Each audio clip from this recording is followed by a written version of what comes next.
नमस्कार दोस्तों, success study Baloda YouTube channel में आपका स्वागत है। आज के इस वीडियो में हम लर्निंग आउटकम्स आधारित लर्निंग गेव सामग्री यानी ब्रिज कोर्स, जिसे हम N-1 सामग्री के नाम से भी जानते हैं, तो इसके अंतर्गत आज कक्षा 7 विषय गणित की वर्कशीट नंबर 56 पर कार्य हम करने वाले हैं। इसके अंतर्गत हम सीखेंगे कि वृत्त एवं रेखाखंड की रचना कैसे की जाती है। तो बने रहिए मेरे साथ वीडियो के अंत तक और सीख लेते हैं आज कुछ नया। एक सूचना ये है कि इस वर्ष N-1 सामग्री पर आधारित आपकी अर्धवार्षिक परीक्षा संपन्न होने वाली है। अतः आप सभी विषयों के ब्रिज कोर्स के सारे वर्कशीटों के हल इस वीडियो के डिस्क्रिप्शन बॉक्स में आपको मिल जाएंगे, वहाँ से उन्हें आप प्राप्त कर सकते हैं और अपनी अर्धवार्षिक परीक्षा में सर्वोच्च अंक आप प्राप्त कर सकते हैं। तो चलिए शुरू करते हैं हम आज का वीडियो। वर्कशीट नंबर 56, वृत्त एवं रेखाखंड की रचना। वृत्त यानी क्या होता है? सर्कल होता है ना, और रेखाखंड है ना, एक रेखा का भाग। आगे हम देखते हैं। देखिए, पहला उदाहरण ये दिया गया यहाँ पर कि 3 सेंटीमीटर त्रिज्या का एक वृत्त खींचिए। अब वृत्त कैसे खींचना है ना, तो यहाँ पर इसका वर्णन दिया गया है, लेकिन हम इसका जो है लाइव कैसे बनाते हैं वो आपको यहाँ पर हम दिखाने वाले हैं, है ना। इसको पढ़ लीजिएगा और पढ़ने के बाद में आप इसको समझें, और यदि समझ में नहीं आता है तो चलिए इसको आप देख लीजिए। देखिए, अब यहाँ पर आपको बताया गया है कि रेखाखंड कैसे खींचा जाना है।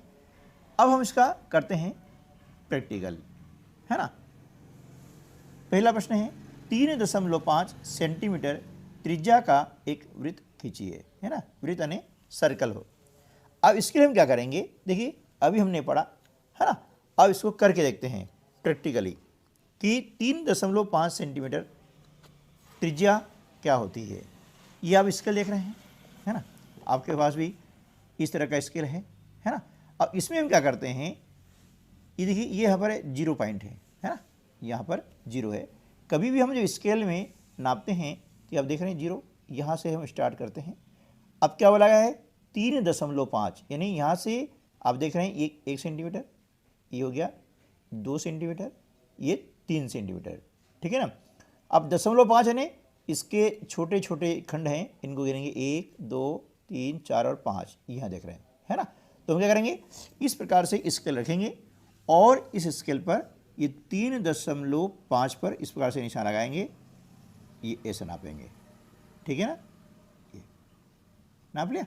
चलिए, अब हम क्या करेंगे कि यहाँ पर इस प्रकार से ये जो प्रकार है ना, इसे हम कहते हैं प्रकार। तो इस प्रकार की जो ये नुकीली नोक है, इसको हम यहाँ पर रखेंगे और इसे चारों तरफ हम क्या करेंगे? इसको घुमा देंगे, है ना। इस प्रकार आप देख रहे हैं।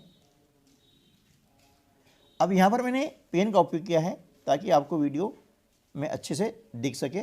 आपको पेंसिल का उपयोग करना है ना। इस प्रकार आप देख रहे हैं, ये हमने बना दिया है वृत्त, ठीक है ना। अब जहाँ पर हमारे प्रकार की नुकीली नोक रखी गई थी, इसे हम कहते हैं केंद्र। क्या बोलेंगे? केंद्र। आप देख रहे हैं, इस प्रकार से बनाइए, ये वृत्त कहलाता है, ये केंद्र है, ठीक है ना। अब केंद्र से ये जो हमने आसपास जो खींची हुई है, इसको बोलते हैं परिधि, यानी केंद्र से परिधि तक की जो लंबाई होती है, इसे हम कहते हैं त्रिज्या। ये वाली हुई, है ना। और ये त्रिज्या कितनी है? 3.5 सेंटीमीटर।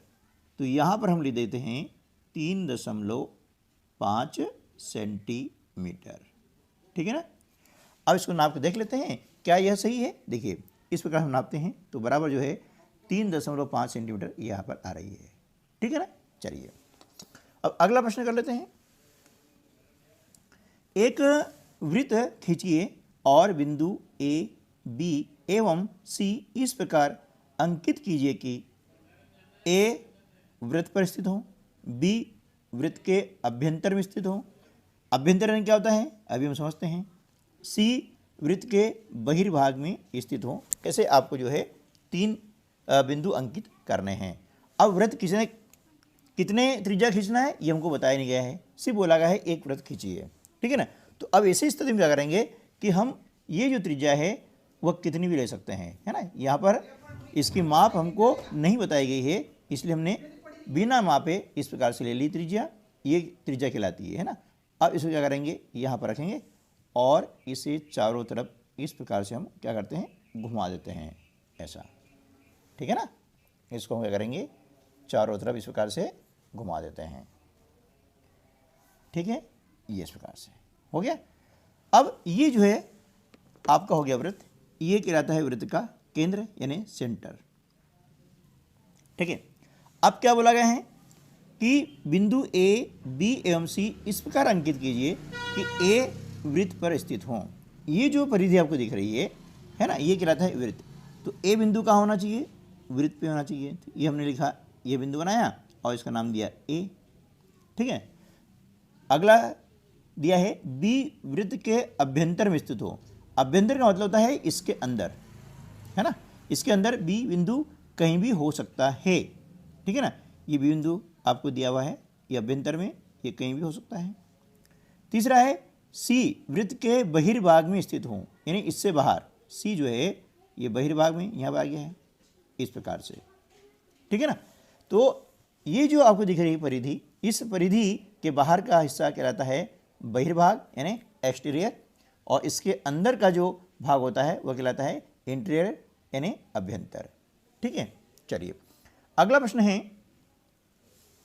एक ही केंद्र O लेकर 3 सेंटीमीटर और 4 सेंटीमीटर त्रिज्या वाले 2 वृत्त खींचिए, ठीक है ना। चलिए इसके लिए हम क्या करते हैं, एक कागज लेते हैं, क्योंकि यहाँ पर जो जगह दी गई है वह जगह काफ़ी कम है। तो हम क्या करेंगे, इसके लिए एक कागज लेते हैं और इस प्रश्न को यहाँ पर हल करने का प्रयास करते हैं। क्या बोला है कि पहले बोला गया है कि एक त्रिज्या आपको लेनी है, कितने की, 3 सेंटीमीटर लेनी है, और दूसरा वृत्त है उसकी त्रिज्या लेनी हमको 4 सेंटीमीटर त्रिज्या लेनी है। तो पहले हम कोई सी त्रिज्या ले सकते हैं, है ना। चलिए तो यहाँ पर हम देखते हैं, इसके लिए हम लेंगे स्केल, है ना, ठीक है। स्केल लेते हैं और प्रकार, ये स्केल कहलाता है ना, इसे हम पैमाना भी बोलते हैं। तो 3 सेंटीमीटर, है ना, देखिए, और ये होता है प्रकार आपका, ठीक है। तो ये 3 सेंटीमीटर यहाँ से हमने नापा, इस प्रकार से नापेंगे ध्यानपूर्वक, और ये यहाँ तक इसको इस प्रकार से, ठीक है ना। चलिए अब हमने क्या किया, इसको ये 3 सेंटीमीटर का लिया है, यहाँ रखा और इसे चारों ओर हमने घुमा दिया, ठीक है ना, इस प्रकार से। ये हमने चारों तरफ घुमा दिया है, ठीक है। अब ये इसका केंद्र है गया, ये केंद्र इसका O, क्योंकि केंद्र हमको एक ही मानना है, ये O केंद्र हो गया। अब क्या बोला है कि दूसरा जो वृत्त है उसकी त्रिज्या होनी चाहिए 4 सेंटीमीटर। तो इसके लेंगे और इसमें हम क्या करेंगे कि यहाँ से यहाँ तक यानी इसे 4 सेंटीमीटर की हम नाप ले लेंगे इस प्रकार से, ठीक है ना। ये आप देख रहे हैं, इसको सावधानीपूर्वक नापना है, इसमें जल्दबाजी बिल्कुल भी नहीं करनी है ना। तो अब देखिए इस प्रकार से आप देखेंगे कि ये जो है ये 4 सेंटीमीटर हो गया, ठीक है ना। अब यहाँ पर केंद्र रखा हमने और इसको इसी प्रकार से हमने क्या किया कि ये हमने घुमा दिया है चारों तरफ, ठीक है ना। ये चारों तरफ हमने घुमा दिया है इस प्रकार से, ठीक है। अब आपका जो है वृत्त पहले जो बना था, है ना, ये वाला वृत्त, इसकी त्रिज्या कितनी थी, 3 सेंटीमीटर। तो यहाँ से हमने ये खींचा है, इसकी जो त्रिज्या है यह 3 सेंटीमीटर है, ठीक है ना। और यहाँ से यहाँ तक जो दूसरे वृत्त की त्रिज्या है, यहाँ भी खींच सकते हैं, क्योंकि त्रिज्या सब दो समान होती है पूरे वृत्त में, कहीं भी आप बना दीजिएगा कोई फर्क नहीं पड़ेगा, है ना। ये हो गई। अब ये त्रिज्या आपकी हो गई 4 सेंटीमीटर, ठीक है ना। हम चाहें तो नाप भी सकते हैं, देखिए इस प्रकार से, ये देखा हमने ये 4 और ये नापा तो ये हो गया 3, ठीक है ना। तो इस प्रकार से हमें क्या करना है कि वृत्त की रचना करनी है, इसको आप थोड़ा सा देख लीजिएगा, ठीक है। चलिए अब हम कर लेते हैं नेक्स्ट क्वेश्चन। चलिए अगला प्रश्न है प्रश्न क्रमांक 4, रूलर और प्रकार का प्रयोग करते हुए 5.8 सेंटीमीटर लंबाई का एक रेखाखंड खींचिए। ठीक है ना, ये कहलाता है रूलर, जिसको हम स्केल कहते हैं और पैमाना भी कहते हैं। ठीक है ना, और ये जो है ये कहलाता है आपका प्रकार। इनका हम दोनों का उपयोग करना है। ठीक है ना, चलिए अब क्या बोला है कि रूलर से हम पहले एक रेखा खींच लेते हैं, है ना, और रेखा की अपनी कोई लंबाई नहीं होती है। इस प्रकार हमने क्या किया है, ये रेखा हमने खींच ली। ठीक है, अब रेखा के दोनों तरफ इस प्रकार से तीर के निशान होते हैं। इसका अर्थ ये होता है कि रेखा दोनों दिशाओं में असीमित रूप से विस्तारित होती है। अब क्या बोला है कि 5.8 सेंटीमीटर लंबाई का एक रेखाखंड खींचना है। देखिए, रेखा की लंबाई निश्चित नहीं होती है, लेकिन रेखाखंड की लंबाई निश्चित होती है, जो है बताइए 5.8। तो अब यहाँ देखेंगे 5.8 ये यहाँ पे आ रहा है ना, इसको नाप लेंगे इस प्रकार से। देखिए ये यहाँ पर 5 है और उसके बाद में छोटे छोटे खंड 8 गिन लेंगे जो कि यहाँ पर आते हैं, है ना। तो इस प्रकार से हमने ये यहाँ पर खींचा।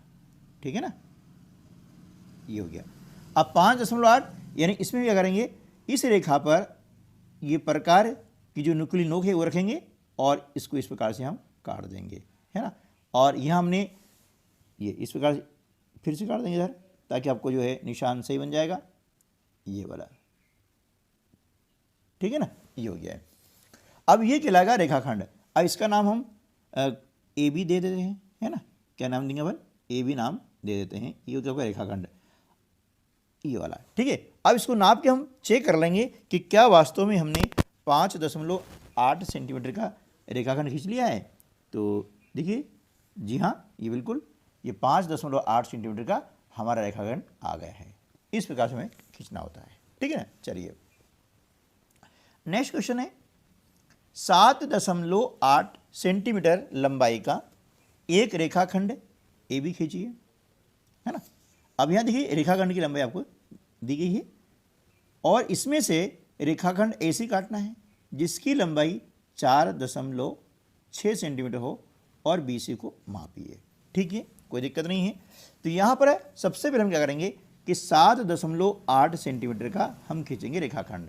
अब 7.8 समझते हैं आप, देखिए ये 7 लिखा हुआ है, आप देख रहे हैं, देख रहे हैं ना।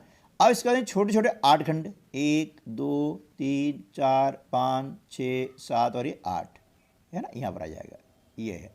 ठीक है ना, ये छोटे छोटे खंड ये दशमलव के बाद वाले खंड कहलाते हैं, क्योंकि ये जो बड़ा खंड है ये है सेंटीमीटर का और छोटा खंड है, ये छोटे छोटे खंड है, ये है मिलीमीटर के, है ना।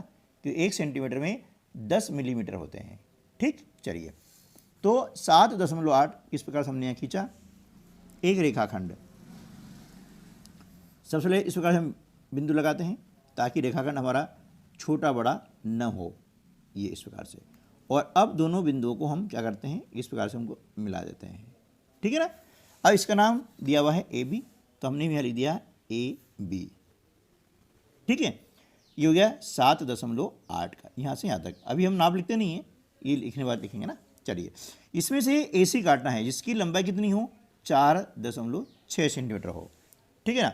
अब ए सी 4.6, तो क्या करेंगे हम, यहाँ पर 4.6 इस प्रकार से हम नापते हैं, है ना। आप देख रहे हैं ये, तो इस प्रकार से हमने नापा 4.6। ए सी बोला है तो ए को हमने केंद्र माना, है ना, ये ए को हमने केंद्र माना और यहाँ पर इस प्रकार से ये इसको हमने काट दिया। ठीक है, तो ये ए सी हो गया हमारा, ये वाला, ये सी बिंदु आ गया। तो ए सी कितना हो गया, 4.6 सेंटीमीटर, ये वाला हिस्सा। ठीक है ना, और ये पूरा हिस्सा कितना हो गया था, 7.8 सेंटीमीटर। ठीक है ना, ये पूरा जो रेखाखंड था वो 7.8 सेंटीमीटर था। अब क्या बोला है, बी सी को मापिए, यानी रेखाखंड जो है बी सी की लंबाई कितनी हो जाएगी वो नाप के हमें लिख देना ही है। तो चलिए इसको नाप लेते हैं, यहाँ से इस प्रकार से नापेंगे। तो आप देख रहे हैं कि ये कितनी आ रही है, 3.2 आ रही है, बराबर आ रही है ना, देखिए 3.2। तो यहाँ हमने लिखा 3.2 सेंटीमीटर। ठीक है, चलिए इसके बाद कर लेते हैं नेक्स्ट क्वेश्चन। कोई रेखाखंड पी क्यू खींचिए बिना मापे एक रेखाखंड PQ के बराबर एक रेखाखंड की रचना कीजिए।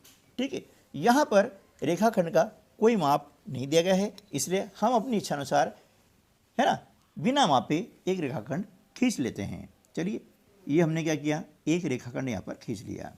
ठीक है ना, अब माप चूंकि नहीं दी है इसलिए हम यह भी मापते नहीं है, अंदाज से खींच लेते हैं। ये खींच लिया। ठीक है, अब क्या बोला है, इसका नाम दिया है PQ, हमने भी यहाँ लिख दिया PQ। अब बिना मापे हुए, इसको मापना नहीं है, और रेखाखंड PQ के बराबर एक रेखाखंड की रचना करनी है। तो क्या करेंगे, इसके लिए बहुत आसान तरीका है, ये हमारा प्रकार है। अब प्रकार को लेकर के हम क्या करेंगे, ये बिंदु पर हमने इसका नुकीला हिस्सा रख दिया है और दूसरे बिंदु पर इस प्रकार से हम इसको रखेंगे, ये। ठीक है, इस प्रकार देखिए, देख रहा ना। चलिए, अब क्या करेंगे कि इसको हम इसके यहाँ पर इस प्रकार से रखेंगे और एक जो है ऐसा चिन्ह हम बनाते हैं, एक बिंदु बनाते हैं। ठीक है ना, ये हमने बिंदु लगा दिया है। अब इस बिंदु पर इस नुकीली, है ना, ये नुकीले हिस्से को रख करके इधर भी हम क्या करेंगे, एक बिंदु बना देते हैं। ठीक है ना, और ये हमने एक बिंदु बना दिया है। अब दोनों बिंदुओं को हम क्या करेंगे, मिला देते हैं। ठीक है, थोड़ा सा सीधे में नहीं आया है, इसको हम सीधा कर लेते हैं, है ना, इस प्रकार से। ठीक है, ये यहाँ पर बिंदु आ रहा है, तो यहाँ पर हमने ये बिंदु लगा दिया है। ठीक है, अब इस बिंदु को हम क्या करेंगे कि इसको मिला देते हैं। ठीक है ना, थोड़ा सा इसमें, हाँ, ये इस प्रकार से। ठीक है, इसमें आराम से काम करना होता है। ये हमने बिंदु को मिला दिया ना। अब इसका नाम क्या दिया है कि एक रेखाखंड की रचना करनी है, नाम नहीं दिया है, हम नाम इसको देते हैं RS। ठीक है ना, अब नापते हैं क्या इसके बराबर ये रेखाखंड खींचा गया है। तो देखिए, इसको हम नापते हैं तो ये हमारा आता है कितना, 6.9। कितना आ रहा है, 6.9 आ रहा है। देखिए, है ना, 6.8 आ रहा है। कितना आ रहा है, 6.8। तो इस प्रकार से यहाँ पर आ जाएगा, ये देखिए, ये भी 6.8 आ रहा है ना। तो इस प्रकार से हम बिना मापे भी जो है प्रकार की सहायता से एक अन्य रेखाखंड की रचना कर सकते हैं। ठीक है दोस्तों, तो उम्मीद है कि आज का वीडियो आपको पसंद आया होगा। पसंद आया है तो लाइक करना ना भूलिएगा और अपने अन्य दोस्तों को भी शेयर कीजिएगा।